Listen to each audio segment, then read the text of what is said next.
الحمد لله نحمده ونستعينه ونستغفره ونؤمن به ونتوكل عليه ونعوذ بالله من شرور أنفسنا ومن سيئات أعمالنا من يهده الله فلا مضل له ومن يضلله فلا هادي له ونشهد أن لا إله إلا الله وحده لا شريك له ونشهد أن سيدنا ومولانا محمدا عبده ورسوله أما بعد فأعوذ بالله من الشيطان الرجيم بسم الله الرحمن الرحيم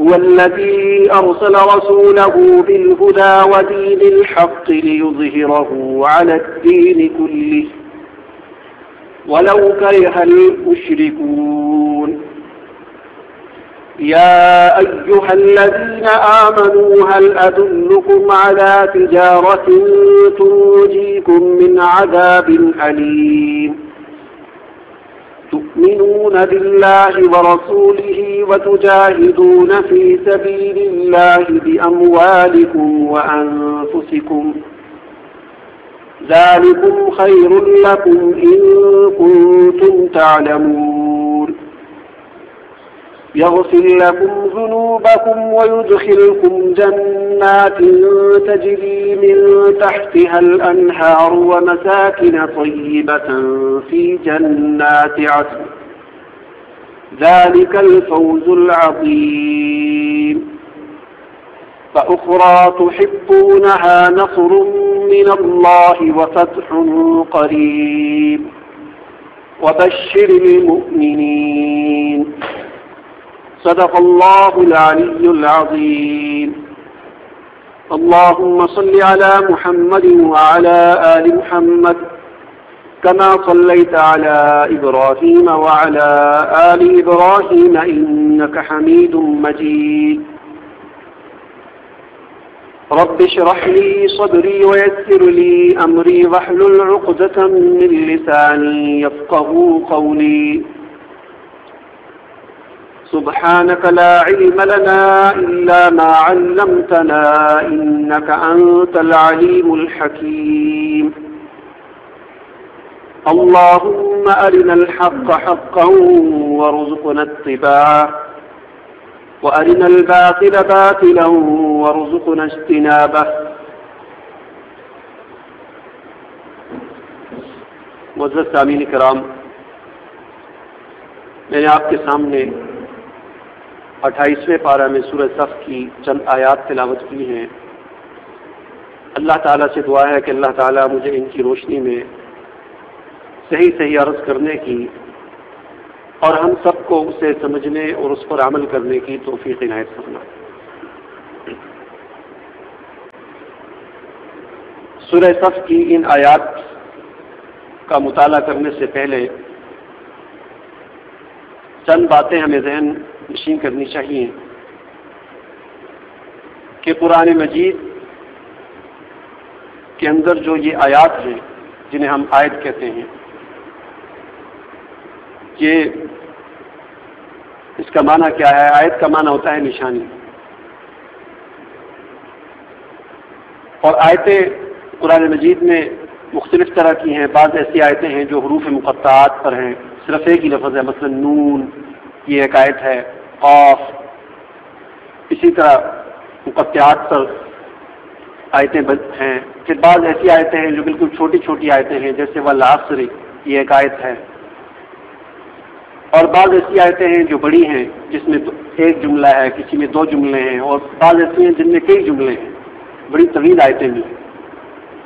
تو آیت کا معنی ہوتا ہے نشانی، یعنی یہ آیات اللہ تعالیٰ کی علم اور اس کی حکمت بالغہ کی نشانیاں ہیں۔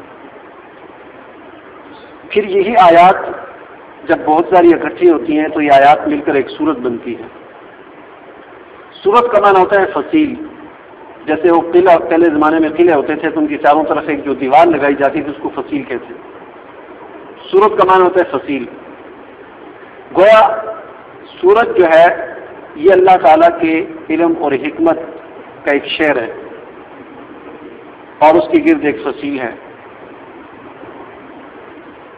تو آیتوں کی جو ترتیب ہے اور جو صورتوں کی جو ترتیب ہے، یعنی 114 صورتیں ہیں، پہلی صورت سورہ فاتحہ ہے، دوسری سورہ بقرہ ہے، اس طرح ایک ترتیب سے جو صورتیں ہیں، اور اسی طرح جو آیتوں کی ترتیب ہے، ایک آیت ہے اس کے بعد دوسری آیت، اس کے بعد تیسری آیت ہے، یہ آیتوں کی ترتیب اور یہ صورتوں کی ترتیب یہ حضور اکرم صلی اللہ علیہ وسلم نے خود بتلائی.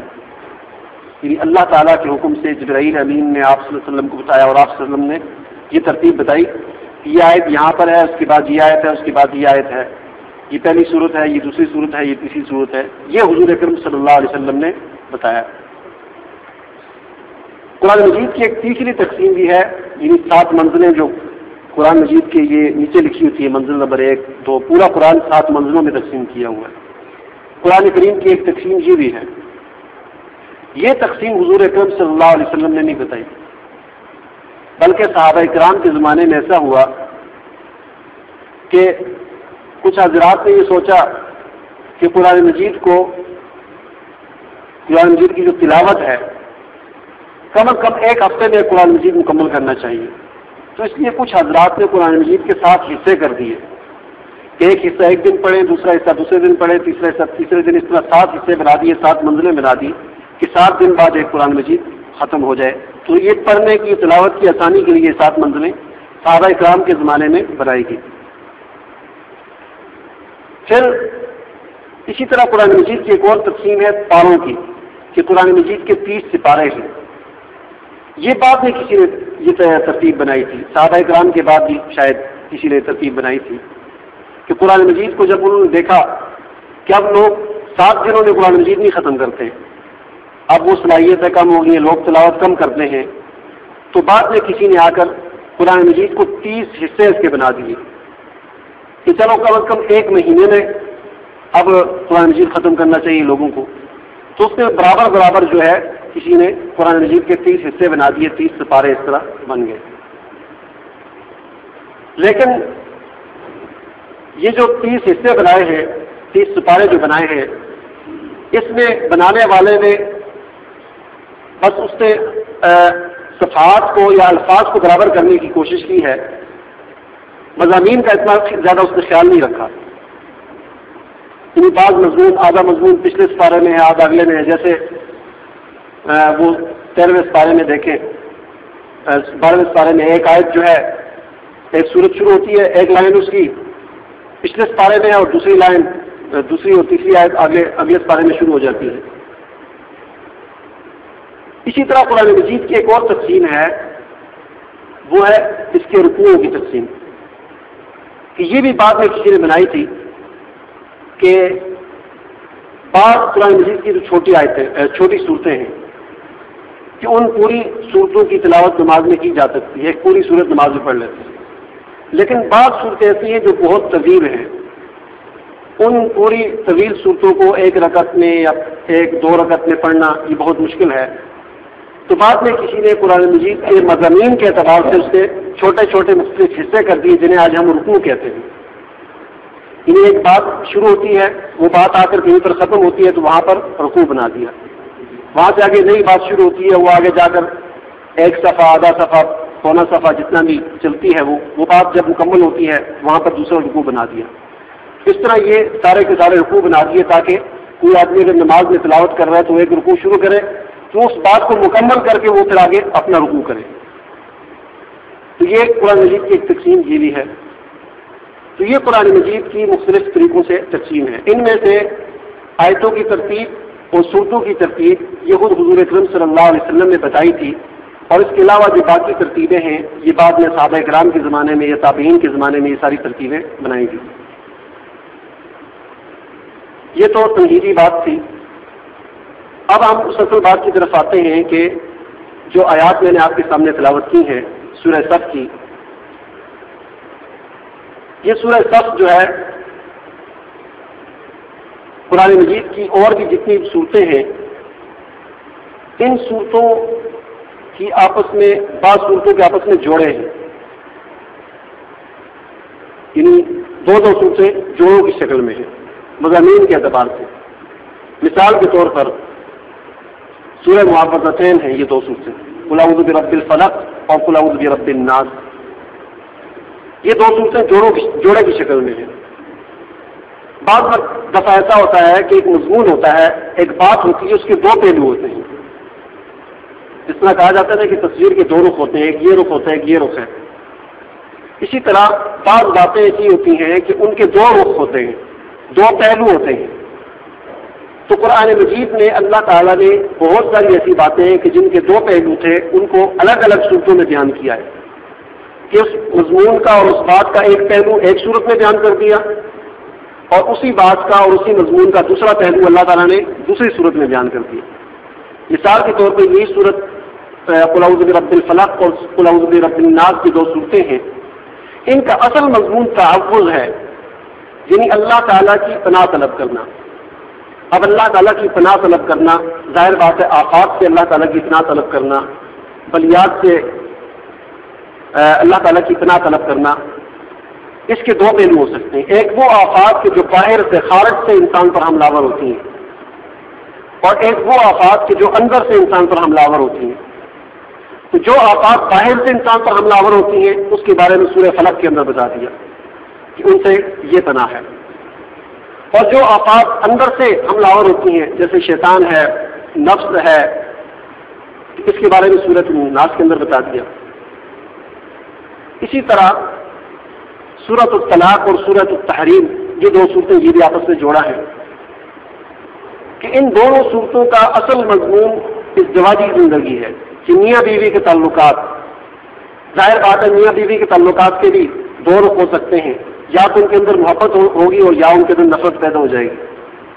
اگر نفرت پیدا ہو جائے تو پھر کیا کیا احکام ہیں اس کو اللہ تعالیٰ نے سورۃ طلاق کے اندر بیان کر دیا، اور اگر محبت ہو اور محبت پھر بعض اوقات حد سے تجاوز کر جائے تو اس کے کیا احکام ہیں اس کو اللہ تعالیٰ نے سورۃ تحریم کے اندر بیان کر دیا۔ اسی طرح سورۃ المزمل اور سورۃ المدثر، یہ بھی دونوں جوڑا ہیں آپس میں۔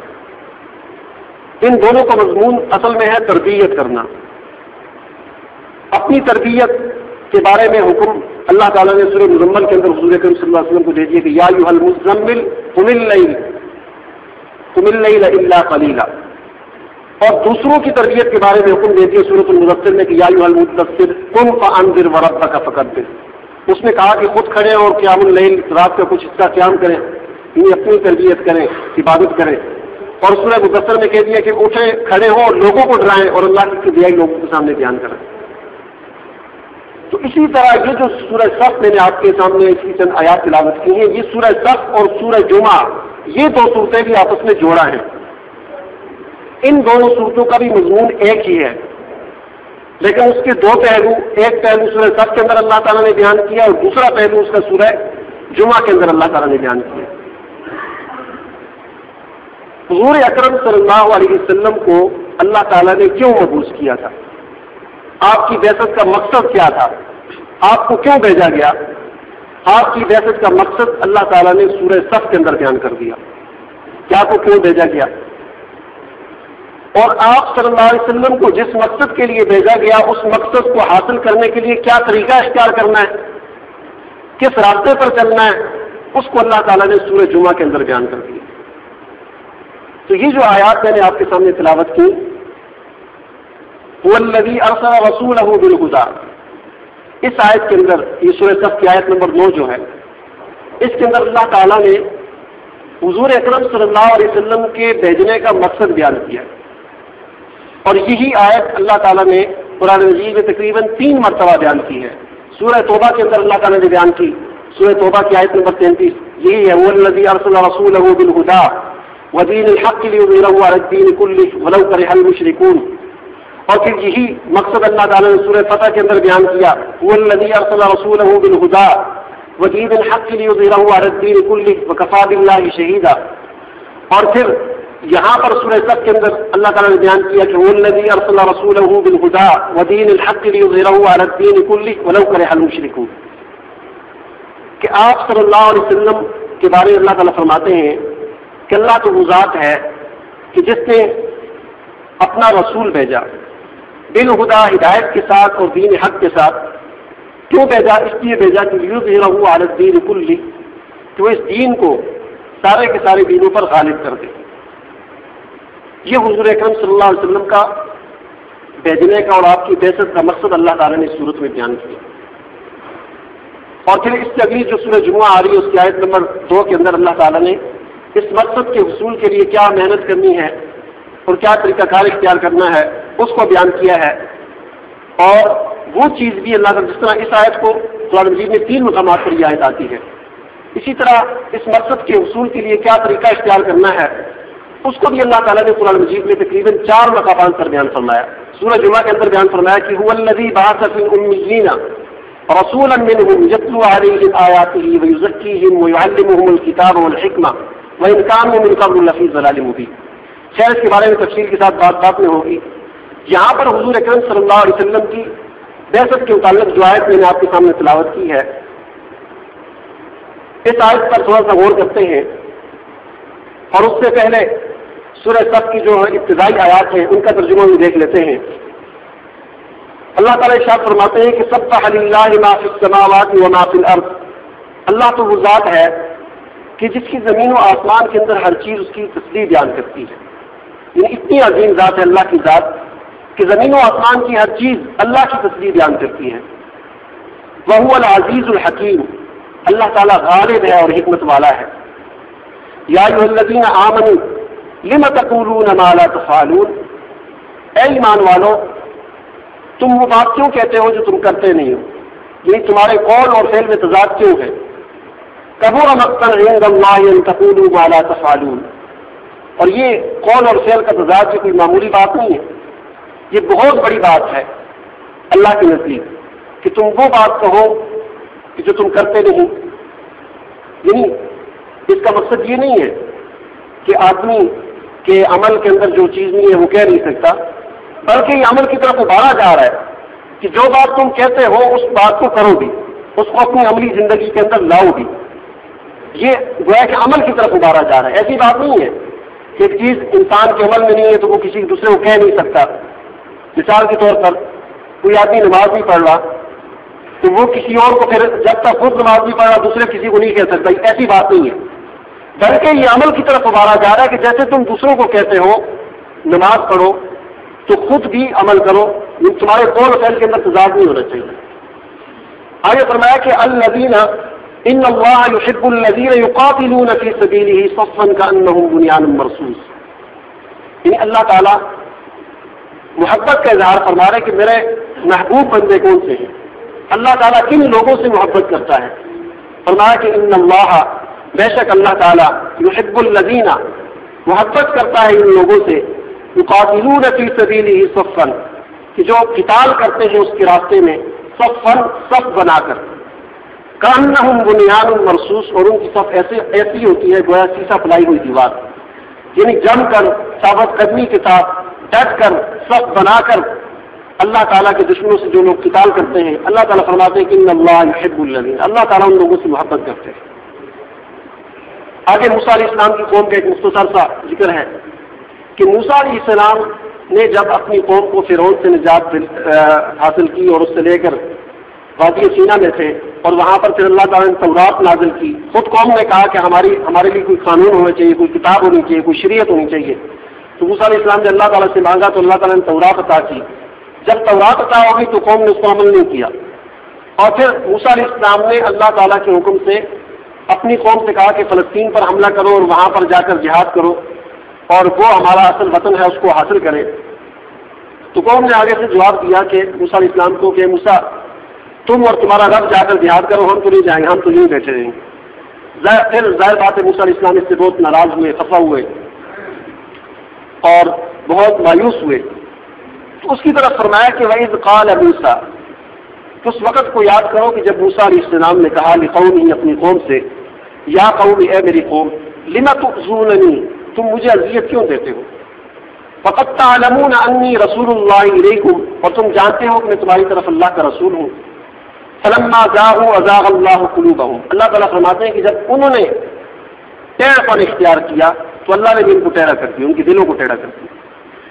یعنی ہدایت اور گمراہی جو ہے یہ انسان اس دنیا کے اندر اللہ تعالیٰ نے اس کو کھلا چھوڑ دیا. اللہ تعالیٰ کسی کو زبردستی ہدایت ٹھوسنا نہیں ہے کسی کے اندر. فرمایا کہ واللہ لا یہدی القوم الفاسقین، اللہ تعالیٰ فاسقوں کو ہدایت نہیں دیتا. اس کا یہ مطلب نہیں ہے کہ ملتی ہی نہیں ہے ہدایت، یعنی اللہ تعالیٰ کسی فاسق کو زبردستی ہدایت نہیں دیتا. اللہ تعالیٰ نے ہدایت اور گمراہی کو بالکل کھول کر رکھ دیا ہے. یہ انسان کے اپنے اختیار میں ہے کہ اگر وہ ہدایت کے راستے کو اختیار کرے گا تو اللہ اس کے لیے اس راستے کو کھولتا چلا جائے گا اس کے لیے وہ راستہ. اور جو آدمی گمراہی کے راستے کو ٹیڑھے راستے کو اختیار کرے گا، فرمایا کہ فلما زاغوا ازاغ اللہ قلوبہم، تو اللہ تعالیٰ پھر اس کے دل کو ٹیڑھا کر دیتے ہیں. تو آدمی جس راستے پر چلتا ہے اللہ تعالیٰ پھر اس کو اسی پر چلا دیتے ہیں. تو یہ انسان کے اپنے اختیار میں ہے. واللہ لا یہدی القوم الفاسقین. وَإِذْ قَالَ، ابھی موسیٰ علیہ السلام کے واقعے کے بعد عیسیٰ علیہ السلام کا ایک مختصر سا تذکرہ. فرمایا کہ وَإِذْ قَالَ عِیسیٰ ابْنُ مَرْیَمَ یَا بَنِی اسرائیل، اس وقت کو یاد کرو کہ جب عیسیٰ علیہ السلام نے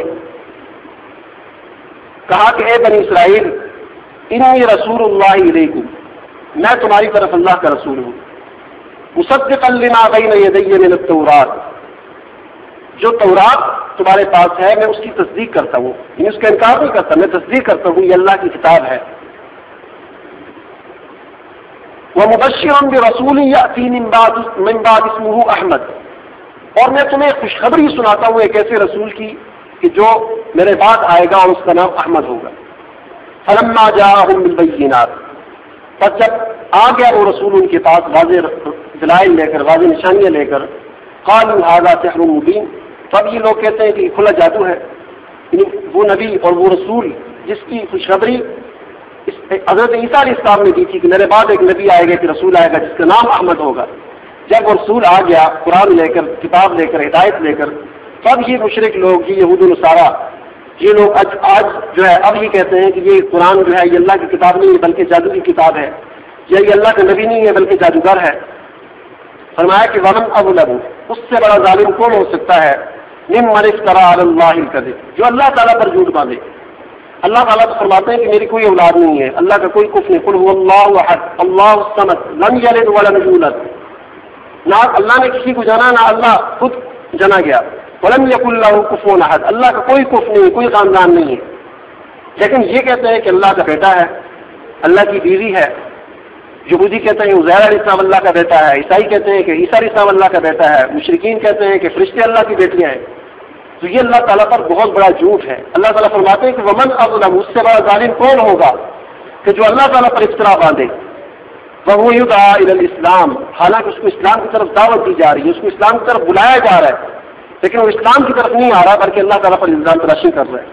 واللہ لا يهدي القوم الظالمین، اللہ تعالیٰ ظالموں کو ہدایت نہیں دیتے. یریدون لیطفئوا نور اللہ بافواہہم، اور یہ حضور اکرم صلی اللہ علیہ وسلم کی حیات طیبہ کا ایک نقشہ ہے کہ اس وقت کے جو کفار تھے، خاص طور پر یہودی جو تھے، ان کی یہ کوشش تھی کہ وہ اسلام کا یہ جو پودا جو ابھی پھیل رہا ہے، آہستہ آہستہ درخت بن رہا ہے، اس کو مٹا دیں، اس چراغ کو پھونکوں کے ذریعے بجھا دیں. فرمایا کہ یریدون، یہ ارادہ کرتے ہیں، یہ چاہتے ہیں لیطفئوا نور اللہ، کہ اللہ کے اس نور کو اپنے پھونکوں کے ذریعے بافواہہم، اپنے پھونکوں کے ذریعے اس کو بجھا دیں. واللہ متم نورہ، لیکن یہ ایسا ہرگز نہیں کر سکتے. اللہ تعالیٰ اس نور کو کامل کرے گا، اس پودے کو اللہ تعالیٰ مضبوط اور تناور درخت بنائے گا. ودین ولو کرہ الکافرون، اگرچہ کافر اس کو جو ہے ناپسند کرے. یعنی کافروں کی یہ خواہش یہ ہے کہ یہ نور بجھ جائے، یہ اسلام کا جو پودا ابھی لگا ہے یہ ختم ہو جائے، لیکن اللہ تعالیٰ فرماتے ہیں کہ میں اس کو پورا کروں گا. اور پھر وہ وقت آیا کہ اللہ تعالیٰ نے قرآن مجید میں اعلان کیا کہ الیوم اکملت لکم دینکم واتممت علیکم نعمتی. یہاں پر فرمایا واللہ متم، اللہ تمام کرے گا اس نعمت کو، اور پھر اس کو تمام کیا اور فرمایا کہ الیوم اکملت لکم دینکم واتممت علیکم نعمتی، کہ آج کے دن تمہارا دین ہم نے مکمل کر دیا اور یہ نعمت تمہاری کام کر. اللہ تعالیٰ نے اپنا وعدہ جس صورت کے اندر بیان فرمایا تھا، یہ غزوہ احزاب کے بعد جو ہے تقریباً اس زمانے میں یہ نازل ہوئی، فرمایا کہ اس کو پھر ہم نے تمام کیا. ولو کرہ الکافرون، اگرچہ کافر نہ پسند کرے، یعنی کافروں کی وہ تو پسند نہیں کرتے اس بات کو، لیکن اللہ تعالیٰ نے ان کی پسند کے خلاف اس عہدے کو مکمل کرے گا۔ اب وہ اگلی آیت ہے کہ جس کے اندر حضور اکرم صلی اللہ علیہ وسلم کو بھیجنے کا مقصد بیان کیا کہ حضور کو کیوں بھیجا اللہ تعالیٰ نے۔ فرمایا کہ هو الذی، اللہ تو وہ ذات ہے، ارسل رسولہ، کہ جس نے بھیجا اپنے رسول کو بالہدیٰ، ہدایت کے ساتھ۔ وہ ہدایت کیا ہے؟ وہ ہدایت یہ قرآن ہے کہ اللہ نے اپنے رسول کو قرآن کے ساتھ بھیجا، ودین الحق، اور حق دین کے ساتھ بھیجا، سچے دین کے ساتھ بھیجا، یا اللہ کے دین کے ساتھ بھیجا۔ حق اللہ تعالیٰ کا بھی نام ہے، دین الحق، حق کا دین یعنی اللہ کا دین، اور یہ معنی بھی ہے کہ سچا دین۔ تو اللہ تعالیٰ تو وہ ذات ہے کہ جس نے اپنے رسول کو قرآن کے ساتھ اور دین حق کے ساتھ بھیجا۔ کیوں بھیجا؟ اس کا مقصد کیا ہے؟ فرمایا لیظہرہ علی الدین کلہ، اس لیے بھیجا کہ تاکہ یہ رسول اس دین کو سارے کے سارے دینوں پر غالب کر لے۔ یہاں یہ بات بھی سمجھ لے کہ دین کسے کہتے ہیں۔ دین جو ہے وہ پورا ایک نظام، پورے کے پورے نظام کو کہتے ہیں کہ جس کے اندر ساری چیزیں ہوں، جس کے اندر عقائد بھی ہوں، جس کے اندر ایمانیات بھی ہوں، جس کے اندر عبادات بھی ہو، اور جس کے اندر ہماری انفرادی زندگی بھی ہو، جس کے اندر ہماری اجتماعی زندگی بھی ہو، ہماری معاشرتی زندگی بھی ہو، یعنی پورا کا پورا ہمارا نظام زندگی، اس کا جو حل ہے، اس میں جو طریقہ کار ہے، یہ پورا کا پورا ایک دین ہے۔ تو اللہ تعالیٰ نے حضور اکرم صلی اللہ علیہ وسلم کو اس لیے بھیجا کہ تاکہ آپ آ کر اس دین کو، یعنی دین اسلام کو، سارے کے سارے دینوں پر غالب کر دیں۔ دنیا کے اندر بہت سارے دین ہیں، جو ہے یہ جمہوریت یہ بھی ایک دین ہے، اسلام کے مقابلے میں ایک دین ہے جسے دین الجمہور کہا جاتا ہے، اور اسی طرح یہودیت ہے، عیسائیت ہے، سیکولرزم ہے، کمیونزم ہے، طرح طرح کی دنیا کے اندر دین ہے، اور وہ اس دنیا کے اندر غالب ہیں، ان کا نظام اس کے اندر قائم ہے۔ تو حضور اکرم صلی اللہ علیہ وسلم کو بھیجنے کا مقصد یہ تھا کہ آپ آ کر اس دنیا کے اندر اس دین کو تاکہ سارے کے سارے ادیان پر غالب کر دیں، تاکہ دین مغلوب ہو جائے اور یہ دین اسلام غالب ہو جائے۔ وَلَوْ كَرِهَ الْمُشْرِكُونَ، اگرچہ مشرک اس کو ناپسند کرے۔ یعنی معلوم ہوا کہ جب آدمی دین کے غلبے کی محنت شروع کرے گا، یعنی ایسی محنت شروع کرے گا کہ جس سے دین غالب آ جائے، تو مشرک اس بات کو قطعاً پسند نہیں کریں گے۔ اس کی وجہ یہ ہے، ظاہر بات ہے دنیا کے اندر جو نظام رائج ہے، ہم دین اسلام کو اس وقت تک یہاں پر غالب نہیں کر سکتے۔ کسی بھی نظام کو جب آپ ایک جگہ پر لانا چاہتے ہیں تو اس نظام کو آپ اس وقت تک وہاں نہیں لا سکتے جب تک پہلے سے موجود اس نظام کو وہاں سے اکھاڑ کر قائم نہ کر دیں۔ ایسا تو نہیں ہو سکتا نا کہ دو نظام ایک وقت چلے۔ ظاہر بات ہے دو اگر نظام ہوں گے، ایک غالب ہوگا دوسرا مغلوب ہوگا، دونوں غالب نہیں ہو سکتے۔ تو اگر ہم نے اسلام کو غالب کرنا ہے تو اس کے لیے ضروری ہے یہ بات کہ ہم پہلے سے موجود جو یہاں پر نظام ہے اس نظام کو ختم کریں، اور جب ہم اس نظام کو ختم کرنے کی کوشش کریں گے تو اس نظام کے ساتھ جن لوگوں کے مفادات وابستہ ہیں، کسی کی چودراہٹیں اس کے ساتھ وابستہ ہیں، کسی کی سرداریاں اس نظام کے ساتھ وابستہ ہیں، کسی کے مالی مفادات اس نظام کے ساتھ وابستہ ہیں، تو جن لوگوں کے اس نظام کے ساتھ مفادات وابستہ ہوں گے تو وہ لوگ ظاہر بات رکاوٹ ڈالیں گے، وہ آگے دیوار بن کر کھڑے ہو جائیں گے، وہ اس نظام کی حفاظت کریں گے۔ تو جب وہ اس کی حفاظت کریں گے تو ظاہر بات ہے ٹکراؤ پیدا ہوگا، پھر لڑائی ہوگی، اور پھر اس وقت کیا کرنا ہے اس کے لیے بھی قرآن مجید نے ہمیں ہدایات دی جو اگلی آیت کے اندر آ رہی ہے۔ فرمایا کہ ظاہر بات ہے پھر قتال ہوگا، جہاد ہوگا، اور اس کی طرف اللہ تعالیٰ نے ان اگلی آیات میں دعوت دی ہے۔ فرمایا کہ یا ایھا الذین آمنوا، اے ایمان والو، هل ادلکم علی تجارت، کیا میں تمہیں ایک ایسی تجارت نہ بتاؤں کہ تنجیکم من عذاب علیم، جو تمہیں عذاب علیم سے، دردناک عذاب سے جو تمہیں نجات دے۔ یعنی جیسے دنیا کے اندر ویسے ہم کسی کو کہتے ہیں جی میں تمہیں ایک ایسا کام بتاتا ہوں جس سے تمہیں یہ کامیابی مل جائے گی، میں تمہیں ایک ایسا کام بتاتا ہوں کہ جس سے تمہیں فلاں ملازمت مل جائے گی۔ تو اللہ تعالیٰ فرماتے ہیں کہ اے ایمان والو، میں تمہیں ایک ایسی تجارت بتاتا ہوں کہ وہ ایسی تجارت ہے کہ وہ تجارت کرنے سے انسان کو عذاب علیم جو ہے، جو دردناک عذاب ہے، قیامت کا جو عذاب ہے، قبر کا جو عذاب ہے، اس عذاب سے نجات ملتی ہے۔ یعنی اللہ تعالیٰ ہمیں وہ تجارت بتا رہے ہیں کہ جو تجارت ہمیں قبر کے عذاب سے اور جہنم کے عذاب سے ہمیں نجات دے سکتی ہے۔ وہ تجارت کیا ہے؟ فرمایا کہ تؤمنون باللہ ورسولہ، پہلی بات تو یہ ہے کہ اللہ اور اس کے رسول پر ایمان لاؤ، اور ایمان حقیقی ایمان لاؤ، صرف زبانی ایمان نہیں کہ بس زبان سے اقرار کر لیا کہ ہم اللہ کو مانتے ہیں، اللہ کے رسول کو مانتے ہیں، نہیں، بلکہ حقیقی ایمان۔ حقیقی ایمان یہ ہے کہ دل کے اندر تصدیق ہو اور ایمان کے جو تقاضے ہیں انسان ان تقاضوں کو پورا کرے۔ تو فرمایا کہ وہ تجارت یہ ہے، اس کا پہلی بات اس کے اندر یہ ہے کہ تؤمنون باللہ ورسولہ، اللہ اور اس کے رسول پر ایمان لاؤ، یہ پہلی بات۔ دوسری بات یہ کہ وتجاہدون فی سبیل اللہ باموالکم وانفسکم، اللہ کے راستے میں اپنی جان اور مال کے ساتھ جہاد کرو، اپنی جان کے ساتھ بھی جہاد کرو اور اپنی مال کے ساتھ بھی جہاد کرو۔ اور جیسا کہ عرض کیا کہ جہاد کے مختلف سٹیج ہیں، جہاد کے مختلف درجات ہیں۔ جہاد کا پہلا درجہ یہ ہے کہ جہاد بالنفس، انسان اپنے نفس کے خلاف جہاد کرے۔ جہاد کا دوسرا درجہ یہ ہے کہ انسان دعوت و تبلیغ کا کام کرے، دوسروں کو دعوت دے۔ اور جہاد کا تیسرا اور آخری سٹیج یہ ہے کہ انسان قتال فی سبیل اللہ کرے، اللہ کے راستے میں نکل کر اپنی جان اور مال کی بازی لگا دے، اپنے خون کو بہا دے، اور یہ جہاد کا سب سے اونچا سٹیج ہے۔ تو اللہ تعالیٰ فرماتے ہیں کہ وہ تجارت جو دردناک عذاب سے نجات دینے والی ہے وہ یہ ہے کہ تم جہاد کرو اللہ کے راستے میں، اپنی جان کے ساتھ بھی اور اپنے مال کے ساتھ بھی۔ ذالکم خیر لکم ان کنتم تعلمون، فرمایا یہ تمہارے لیے بہتر ہے اگر تم جانو، یہ بہترین چیز ہے تمہارے لیے۔ اور فرمایا یہ تو ایک بات ہوگی، یہ جب تم تجارت کرو گے تو اس تجارت کے نتیجے میں تمہیں کیا صلہ ملے گا، اس کا صلہ کیا ملے گا؟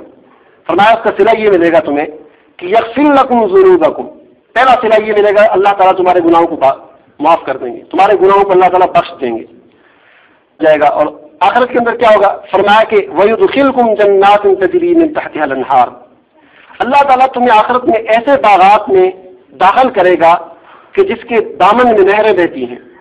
وَمَسَاكِنَ طَيِّبَةً، اور اللہ تعالیٰ تمہیں آخرت میں ایسے گھروں کے اندر داخل کرے گا، ایسے پاکیزہ گھروں کے اندر، فی جنات عدن، جو ہمیشہ کے باغات کے اندر وہ گھر ہیں۔ یہ دو نعمتیں یعنی گناہوں کی بخشش اور جنت کے اندر اعلیٰ محلات کے اندر انسان کا داخلہ، یہ صلہ ہے اس تجارت کو کرنے کا۔ یہ صلہ تو ظاہر بات ہے یہ آخرت میں ملیں گے، آخرت میں انسانوں کے گناہ معاف ہو جائیں گے اور جنت میں داخل ہو جائے گا۔ لیکن اللہ تعالیٰ فرماتے ہیں کہ یہ ایسی تجارت ہے کہ اس تجارت کو کرو گے تو تمہیں دنیا کے اندر بھی ایک فائدہ ملے گا، اور وہ ایسا فائدہ ہے کہ جو تمہیں خود اچھا لگتا ہے، جسے تم پسند کرتے ہو، تمہاری خواہش ہے کہ وہ فائدہ ہمیں ملے۔ وہ فائدہ کیا ہے؟ فرمایا کہ وَأُخْرَىٰ تُحِبُّونَهَا، ایک اور نعمت جو تمہیں ملے گی جسے تم پسند کرتے ہو یہ تجارت کرنے کے سلے میں، وہ کیا ہے؟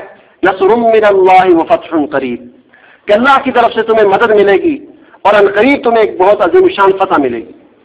وبشر المؤمنین، اور یہ خوشخبری ہے ایمان والوں کے لیے۔ تو یہ فرمایا کہ وہ تجارت کرنے کا یہ صلہ ہے۔ یا ایھا الذین آمنوا کونوا انصار اللہ، فرمایا کہ ایمان والو اللہ کے مددگار بن جاؤ۔ کما قال عیسی ابن مریم للحواریین من انصاری الی اللہ، جیسا کہ عیسی علیہ السلام نے اپنے حواریوں سے کہا تھا کہ کون میری مدد کرے گا، کون اللہ کی مدد کرے گا، اللہ کا مددگار کون بنے گا؟ فرمایا کہ ایمان والو تم بھی اللہ کے مددگار بن جاؤ۔ ظاہر ہے اللہ کا مددگار بننے کا کیا مطلب ہے؟ اللہ کا مددگار بننے کا مطلب یہ ہے کہ دنیا کے اندر جو اللہ کا دین ہے انسان اللہ کے دین کا مددگار بن جائے، تو یہ گویا کہ اللہ کا مددگار ہو گیا۔ قال الحواریون نحن انصار اللہ، فرمایا کہ عیسی علیہ السلام نے جب اپنے حواریوں سے پوچھا کہ کون اللہ کا مددگار بنے گا تو ان کے حواریوں نے کہا کہ ہم اللہ کے مددگار ہیں۔ فآمنت طائفۃ من بنی اسرائیل وکفرت طائفہ، تو ان کے جو لوگ تھے ان کے دو گروہ بن گئے۔ بعض لوگ ایسے تھے کہ وہ ایمان لے آئے عیسی علیہ السلام پر اور اللہ کے مددگار بن گئے، اور بعض ایسے تھے کہ جنہوں نے کفر کیا، انہوں نے بات کو نہیں مانا۔ تو فأیدنا الذین آمنوا علی عدوهم فاصبحوا ظاہرین، تو اللہ تعالیٰ نے ان لوگوں کو جو ایمان لائے تھے اور جو اللہ کے مددگار بنے تھے ان کو غالب کر دیا ان لوگوں پر کہ جنہوں نے کفر کیا تھا اور جنہوں نے نافرمانی کی تھی۔ تو یہ سورۃ الصف ہے۔ اس سورت کے اندر اللہ تعالیٰ نے حضور اکرم صلی اللہ علیہ وسلم کی بعثت کا مقصد بیان کیا ہے کہ حضور اکرم صلی اللہ علیہ وسلم کو بھیجنے کا مقصد یہ ہے کہ اللہ تعالیٰ چاہتے ہیں کہ حضور اکرم صلی اللہ علیہ وسلم جو ہے یہ دین جو ہے اللہ کا دین جو ہے یہ باقی سارے کے سارے ادیان پر غالب آ جائے۔ وما علینا الا البلاغ۔